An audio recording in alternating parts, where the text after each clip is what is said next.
Estamos en la oficina de Fabián Centurión, fiscal del caso Walter Bauer, que ya fue absuelto por el tribunal que estaba al frente de esta situación, de este caso en realidad, y queremos conversar con el fiscal para ver cuáles son las acciones que tienen previstos ellos desde la Fiscalía, desde el Ministerio Público. ¿Qué tal, fiscal?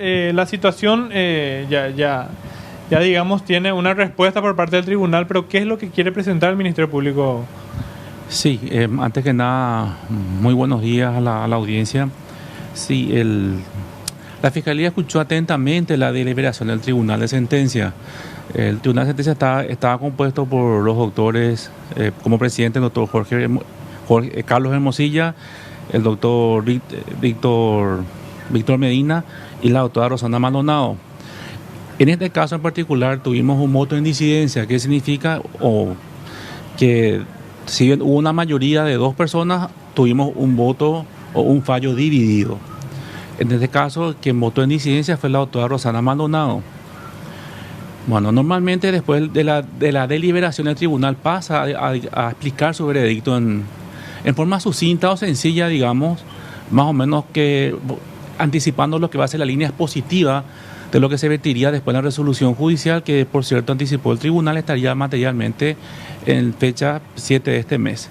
Pues bien, en el voto de disidencia, ¿qué explicaron ellos? Que el tribunal señaló en primer lugar el lapso de investigación, es decir, el lapso de proyección de este juicio, que fue ya de 19 años.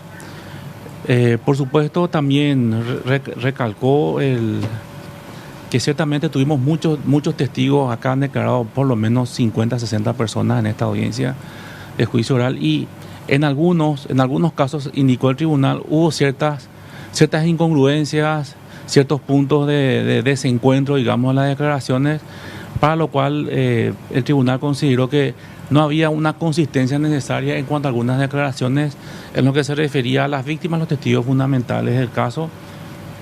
Y por otra parte también se indicó, ¿verdad?, que como un caso de tortura, que el caso de tortura es un hecho punible que por lo común es un mal ejercicio de las funciones públicas, en donde el agente, sujeto autor, un funcionario público, aplica fuerza o ciertos constreñimientos físicos contra las víctimas a fin de obtener determinada información sobre un particular. En este caso fue información en cuanto a las personas que podrían participar o que tuvieron participación en el golpe de Estado de 18-19 de mayo del año 2000, imagínense.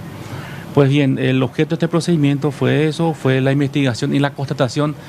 En primer lugar, el tribunal lo que tiene que hacer, si es que considera que o tiene suficientes elementos para que indiquen que el hecho punible de tortura se produjo fehacientemente. Y ahí justamente enfatizó la necesidad de tener informes técnicos respaldatorios en cuanto a la existencia de las torturas. Eso lo explicó claramente el doctor Carlos Hermosilla, que es un juez con mucha experiencia, ¿verdad? Y bueno, en tal sentido, en este caso, como fue imagínense que en los casos de tortura siempre está involucrado el Estado.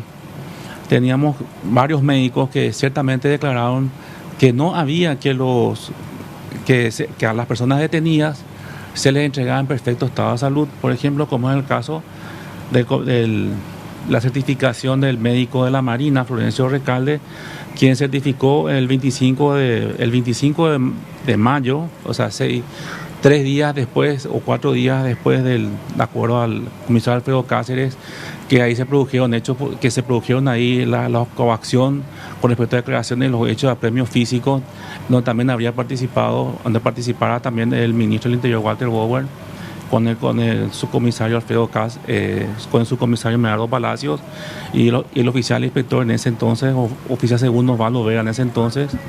Bueno, señalaron por ejemplo que no había ningún tipo de vestigio. Esto fue el caso del doctor Florencio Recalde, pero sí contrastamos con otros, como fue el caso del capitán de corbeta, el doctor Blas Antonio Gómez, quien atendió al comisario Alfredo Cáceres y explicó cuál fue su metodología de atención, inclusive qué fue lo que le recetó para el caso del dolor, e inclusive también describió de manera coherente con la víctima cómo se habrían producido los apremios y si es que estaban coherentes Él mismo respondió afirmativamente.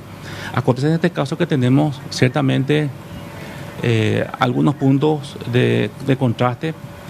Es lo mismo también, por ejemplo, en el caso de constituciones de la Corte, como en el caso del doctor Paredes, que se constituyó con un médico forense en la Corte, quien señaló, pero ya semanas después de que no había encontrado vestigios. Lo mismo también el médico forense de la Fiscalía, el doctor Garrigosa, que 2 meses después de la Constitución.